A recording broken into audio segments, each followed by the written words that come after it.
Welcome to a journey into one of cinema's most provocative masterpieces. In this video, we'll delve into the hidden twists, tumultuous decisions, and fascinating behind-the-scenes stories that shaped Stanley Kubrick's A Clockwork Orange. Buckle up and let's explore. 1. Kubrick's initial disinterest in the source novel. Long before A Clockwork Orange became a cultural lightning rod, Stanley Kubrick wasn't exactly enamored with its literary foundations. When he first cracked open Anthony Burgess's novel, he felt perplexed and put off by the bizarre, nadsat language, a futuristic slang that mixed Russian terms with Cockney influences. Kubrick, known for his meticulous creative process, found himself struggling to connect with what he considered an unnecessarily complicated linguistic experiment. It wasn't until he faced the collapse of a planned biopic about Napoleon, a passion project that he'd painstakingly researched, that he revisited Burgess's book. Perhaps it was the vacuum left by the Napoleon film, or a newfound willingness to consider edgy narratives, but this second reading revealed a darkly fascinating character at the core, Alex, the vicious, manipulative anti-hero who radiated a peculiar kind of charm. Kubrick realized that Alex mirrored a modern-day Richard III, someone whose malevolence holds a hypnotic grip over the audience. That magnetic contradiction between brutality and charisma piqued Kubrick's obsession. Suddenly, the linguistic barriers no longer loomed so large. He saw potential for a film that could push boundaries, stir moral debate, and force viewers to question society's role in policing free will. And so, from an initial shrug of disinterest, Kubrick's fascination was born. 2. Malcolm McDowell, the one and only choice. Despite the whirlwind of ideas and potential casting calls swirling around the project, Stanley Kubrick had absolutely no plan B for the lead role of Alex. From the moment the novel clicked in his mind, he was convinced that Malcolm McDowell was the only actor capable of breathing life into this disturbingly charismatic protagonist. The director's conviction ran so deep that he reportedly told studio executives the film would not be made if McDowell declined. This unwavering confidence was fueled by McDowell's breakthrough role in If, where he portrayed a rebellious teenager with a violent streak. Kubrick was astounded by McDowell's capacity to merge insubordination with an almost endearing charm, creating a tension that was both unsettling and strangely appealing. Interestingly enough, McDowell initially had no idea he was being summoned by the legendary Stanley Kubrick. He mistakenly believed that his invitation came from Stanley Kramer, famous for directing courtroom dramas like Judgment at Nuremberg. Not until a close friend pointed out Kubrick's role in shaping modern cinema, with mind-bending works such as 2001, A Space Odyssey, did McDowell truly grasp the magnitude of the opportunity. Little did he know that his unique blend of mischief and magnetism would become a defining factor in creating one of the most controversial screen characters ever. 3. A Case of Mistaken Identity. One of the most amusing footnotes in film history is how Malcolm McDowell ended up in the same room as Stanley Kubrick, expecting a completely different Stanley. When McDowell was first approached, he innocently assumed he'd be meeting Stanley Kramer, known for socially conscious classics like Guess Who's Coming to Dinner. McDowell's confusion came from a quick phone call that only mentioned Stanley, leaving him picturing an entirely different filmmaker. It wasn't until McDowell conferred with his friend and mentor, Lindsay Anderson, a reputable director in his own right, that the penny dropped. Anderson practically dragged McDowell to see 2001, A Space Odyssey, insisting that Kubrick's epic vision in space was not to be taken lightly. Shocked by the film's grandeur and innovative storytelling, McDowell realized that he was about to embark on a project with a creative genius. This revelation flipped his expectations on their head and infused him with a mixture of excitement and nerves. The misunderstanding turned out to be a serendipitous stroke of luck. Had McDowell remained clueless about Kubrick's track record, he might have approached the opportunity with less vigor. Instead, it primed him to dive headfirst into a role that would ultimately redefine his career. 4. A screenplay faithful to its source, with twists. Once Kubrick found his footing with the controversial text, he decided to stick remarkably close to Burgess's original material, at least on the surface. Much of the dialogue, the dystopian backdrop, and even Alex's twisted psyche remained as the novel presented them. Kubrick was intrigued by the rhythmic cadence and absurd colorfulness of Burgess's invented lingo, even though it had initially repelled him. In fact, many scenes were direct translations from page to screen, capturing the brutality and moral ambiguity that Burgess had conceived. However, Kubrick exercised his directorial prerogative to prune and alter certain details. Perhaps the most notable changes revolved around the ages of key characters, particularly the victims of Alex's predatory behavior. Whereas the novel had shockingly young victims, Kubrick chose to age them up to more adult figures, partly to maneuver past stringent film censorship and partly to shape the story's tone.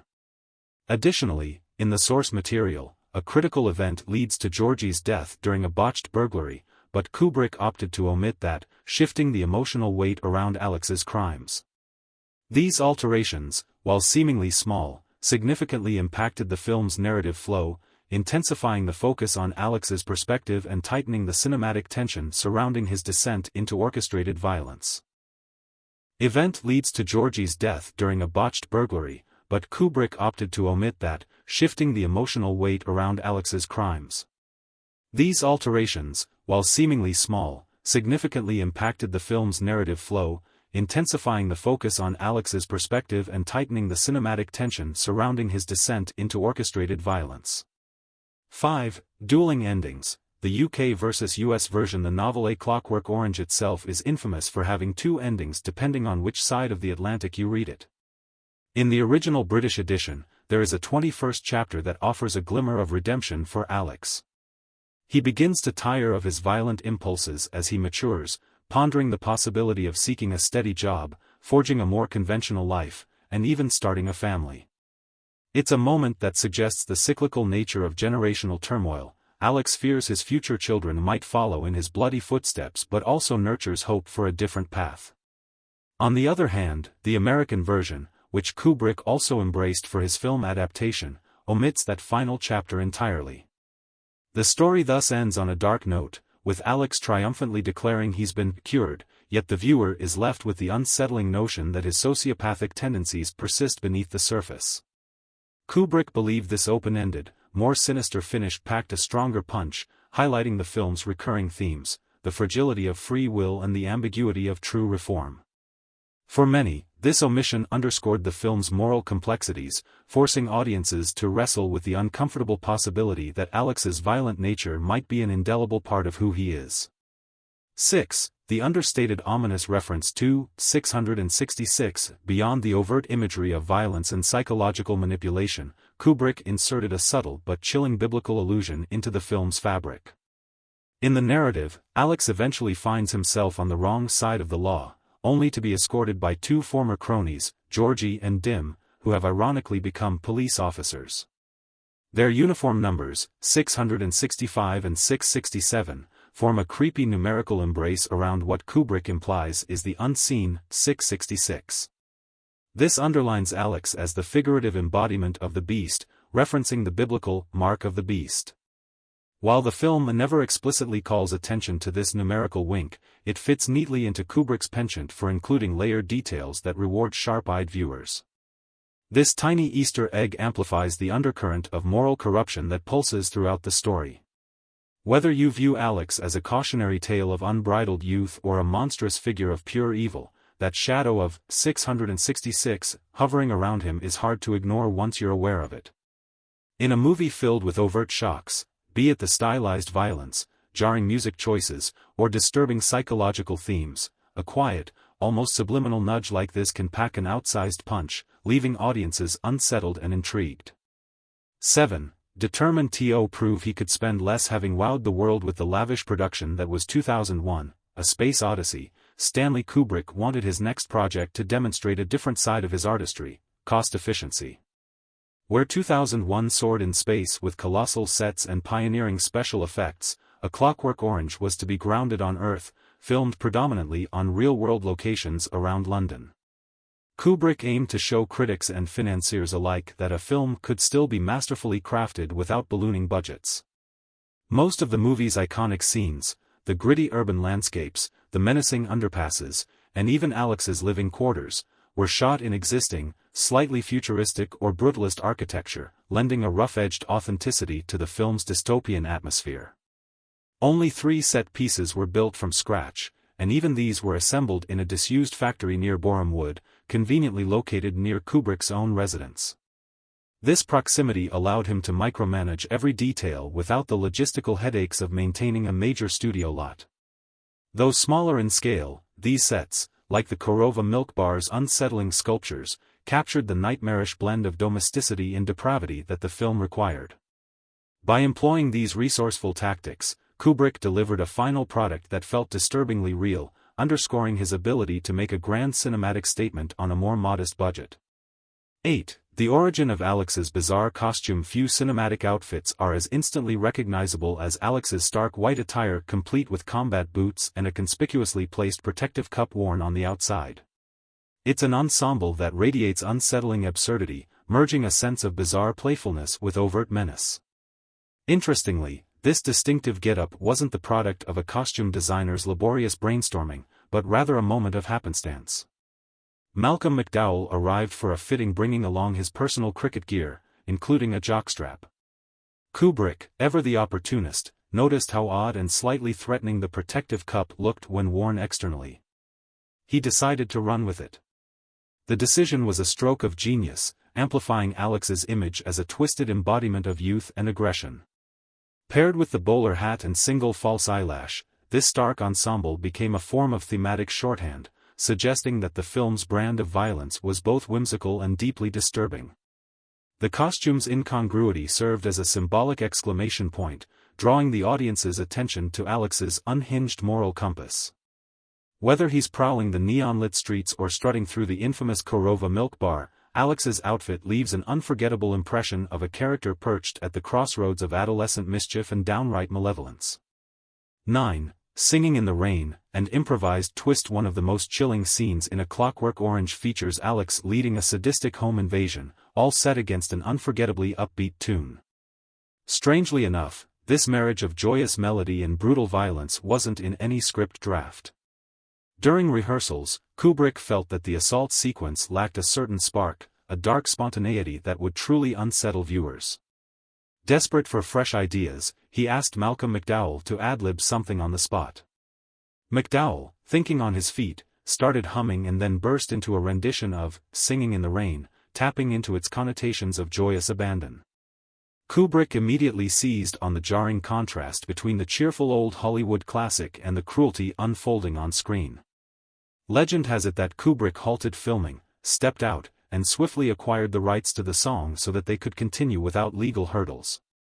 The resulting scene is a disturbing masterclass in tonal dissonance, Alex's happiness in the midst of viciousness. McDowell would later reveal that Singing in the Rain symbolized unfiltered bliss, perfectly mirroring Alex's twisted euphoria in the moment. This eerie juxtaposition has become emblematic of the film's subversive power, ensuring that viewers can never hear that cheerful tune the same way again. 10. The infamous eye clamp scene, Real Pain, Real Risks. Perhaps no image from A Clockwork Orange is more seared into public consciousness than Alex's eyes pried open during his so-called treatment. This sequence, which depicts a ruthless conditioning method, was more than just cinematic sleight of hand, it actually put Malcolm McDowell in genuine jeopardy. Kubrick, ever the stickler for authenticity, insisted on using real medical clamps to hold McDowell's eyelids apart. Concerned about potential damage to his star's eyes, Kubrick brought in a physician from Moorfields Eye Hospital to administer eye drops continuously, keeping McDowell's corneas from drying out. Despite these precautions, McDowell still experienced painful corneal scratches, which forced him to pause production briefly to recover. The actor later described the experience as sheer agony, recalling the terror of being practically immobilized with instruments that could cause lasting injury. Kubrick, for his part, incorporated the attending physician into the shot itself, giving the scene a surreal documentary feel that underscored Alex's helplessness. The unsettling authenticity of this moment resonated powerfully with viewers, driving home the extremes of a society bent on controlling its citizens' capacity for violence, no matter the cost. It remains one of the most haunting and physically fraught sequences in cinematic history. 11. The fast-forward trick to evade censorship. Among the film's many provocative sequences, there's a scene involving Alex engaging in frenzied intimacy with two young women he meets at a record store. What viewers actually see on screen, however, is a comical, high-speed rendition of the act. This wasn't just an artistic flourish for humor's sake, it was Kubrick's calculated strategy to skirt the stringent censorship of the era. By fast-forwarding the footage, he hoped to transform explicitness into absurdity, diffusing some of the moral outrage that might otherwise have barred the film from mainstream audiences. Even so, the movie still landed an X rating in multiple territories, partly due to concerns that this sped-up approach could embolden adult filmmakers to employ similar tactics. The sequence itself has become a sort of litmus test for how we interpret sexual content on film. Does speeding it up trivialize the act, or does it invite us to see Alex's twisted perspective on physical relationships as yet another manifestation of his warped worldview? In either case, the fast-forward scene stands out as an example of Kubrick's willingness to toy with cinematic form. He consistently pushed boundaries, even if it meant flirting with, or outright confronting, controversial ideas about sex and consent on screen. 12. When Darth Vader walked into A Clockwork Orange before he was the imposing silhouette of Darth Vader in the Star Wars saga, David Prowse made an appearance as the muscular caregiver Julian in A Clockwork Orange. In a film brimming with bizarre imagery, Prowse's imposing build was instantly striking as he lifted a wheelchair-bound author in one particularly tense scene. His hulking presence underscored the physical dominance that pervaded the movie's depiction of violence and power dynamics. Interestingly, Prowse insisted on limiting the number of takes needed for that wheelchair-lifting shot to protect his back from potential injury, an unusual request on a Kubrick set, where perfectionism was notoriously pursued through countless retakes. To the surprise of many crew members, Kubrick agreed. Perhaps the director saw Prowse as a crucial physical anchor in a scene that demanded near-superhuman strength. Or maybe Kubrick simply recognized the real possibility of losing his actor to a painful injury if he insisted on more takes. Whatever the case, Prowse's cameo would presage his future iconic role, showcasing a presence that radiated both authority and a hint of menace. Looking back, it's a small but memorable piece of cinematic trivia that these two vastly different worlds, Kubrick's Dystopia and George Lucas's space opera, briefly converged through one actor. 13. Controversy and a voluntary withdrawal from the UK. Not long after its release, A Clockwork Orange found itself at the center of a moral panic in the United Kingdom. Critics, politicians, and certain segments of the public accused the film of glamorizing violence and sparking real-life copycat incidents. The uproar reached such a fever pitch that Kubrick began receiving unnerving death threats, some of which extended to his family. This was happening around the time he was immersed in Barry Lyndon, another ambitious project that consumed much of his attention. Given the rising hostility, Kubrick ultimately made a rare and dramatic decision. He asked Warner Brothers to pull the film from distribution in the UK. This essentially rendered A Clockwork Orange inaccessible in its home country for nearly 3 decades, creating a mystique that only heightened its notoriety. While rumors circulated that the British Board of Film Censors forced the ban, it was actually Kubrick's personal choice, influenced by concerns for his family's safety. It wasn't until after his death in 1999 that the film resurfaced in British cinemas. By then, its reputation as a taboo-shattering landmark was firmly cemented, and a new generation of viewers flocked to see what had been hidden away for so long. 14. An Oscar-nominated X-rated film despite, or perhaps because of, its inflammatory content, A Clockwork Orange earned an impressive 4 Academy Award nominations, including Best Picture, Best Director for Kubrick, and Best Adapted Screenplay. The film's inclusion in these prestigious categories shocked many, given that it carried an X rating, making it one of only 2 X-rated films ever to achieve a Best Picture nomination, the other being Midnight Cowboy, which actually won. This recognition sparked fierce debate, as some saw the nominations as an endorsement of overt violence and sexual brutality on the silver screen. Others praised the Academy for acknowledging innovative filmmaking that challenged societal boundaries. Kubrick's brilliant direction and the film's incisive exploration of free will, governmental overreach, and psychological manipulation undeniably showcased a cinematic artistry that resonated with some critics and voters. Ultimately, A Clockwork Orange did not take home any Oscars, but the mere fact of its presence at the ceremony sent ripples through the industry. It highlighted a shift in Hollywood's comfort zone, demonstrating a growing tolerance, or at least an appetite, for pushing storytelling past traditional moral constraints. Decades later, the film still stands as a prime example of how controversy and acclaim are not mutually exclusive in the world of cinema.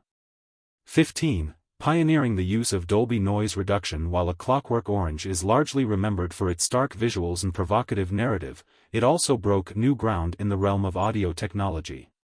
Kubrick leveraged the then-nascent Dolby noise reduction system, becoming one of the first major films to do so. This innovative audio process minimized background hiss and enhanced the clarity of dialogue, music, and sound effects, enriching the overall sensory impact of the movie. Given how crucial the sonic elements are, think of the chilling use of classical music juxtaposed against scenes of violence. This heightened audio quality added another layer of immersion.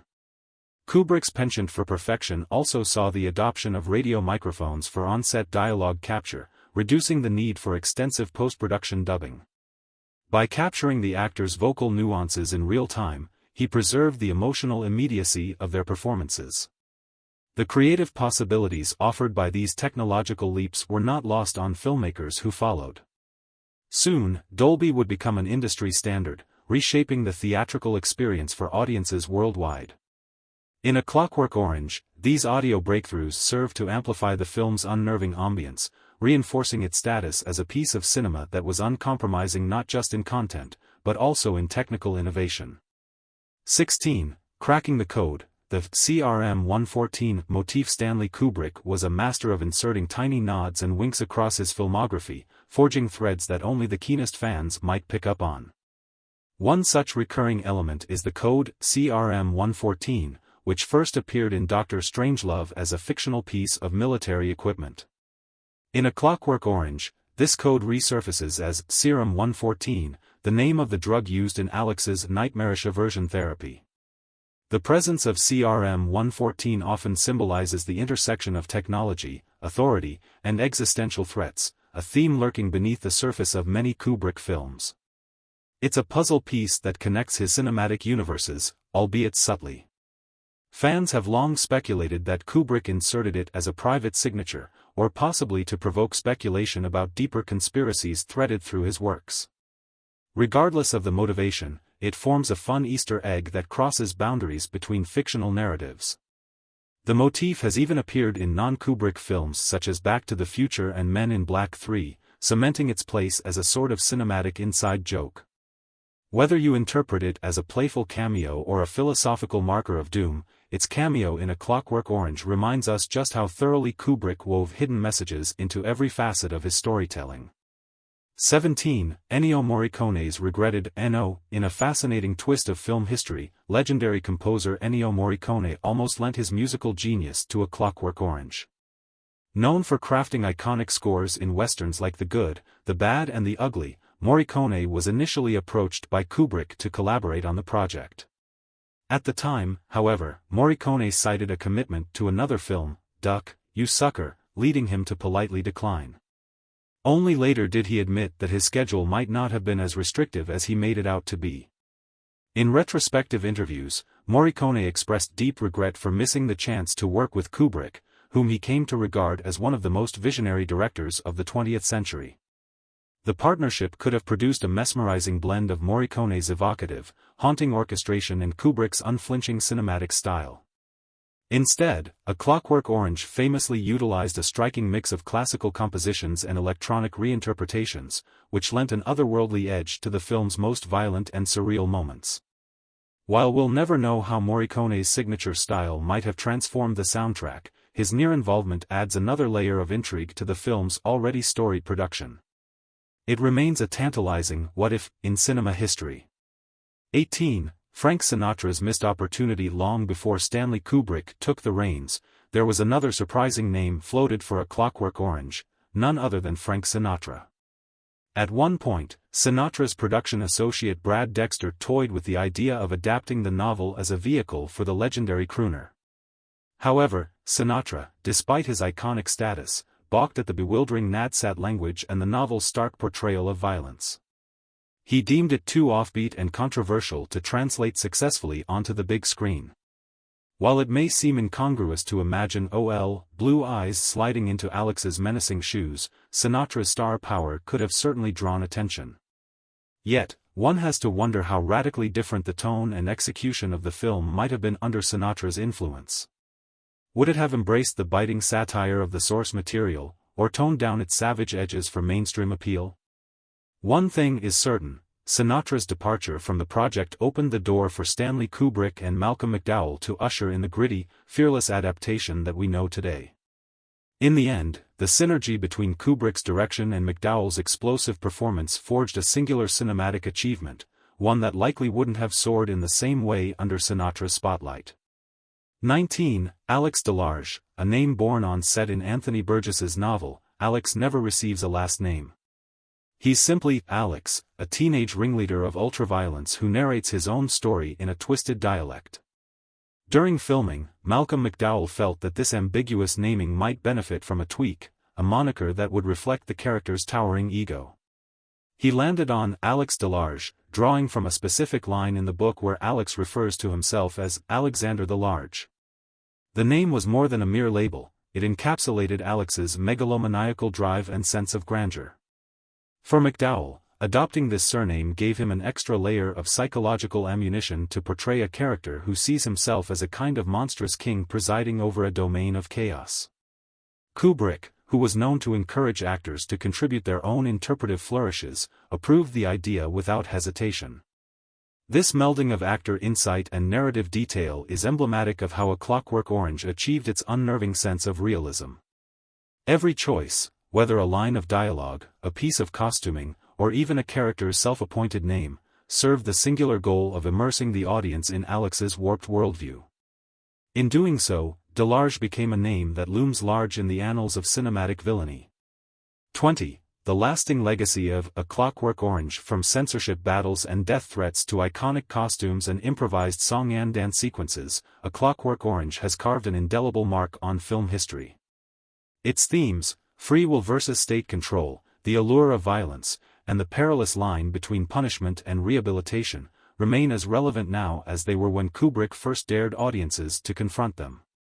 The film's departure from conventional morality and its blending of high culture, classical music, refined art, with grotesque savagery created a visual and auditory experience that still feels modern and provocative. Over the years, critics and scholars have dissected every frame, viewing it as a psychological puzzle box or a satirical statement on societal breakdown. Musicians, artists, and fashion designers have cited A Clockwork Orange as a continuous source of inspiration, referencing its stark palette, theatrical violence, and subversive style. Even controversies that once surrounded it have evolved into dialogues about the limits of cinematic expression and the responsibilities of storytellers. For better or worse, Kubrick's vision has refused to fade into obscurity. Like the film's protagonist, it insists on challenging whatever comfort zones or moral certainties we carry. Decades later, it endures as a cinematic testament to the power of uncompromising storytelling. If you enjoyed this deep dive into the provocative history of A Clockwork Orange, let us know. Give this video a thumbs up, drop your thoughts or questions in the comments, and don't forget to subscribe and share. Thank you for watching, and stay tuned for more thrilling explorations of cinema's most compelling stories.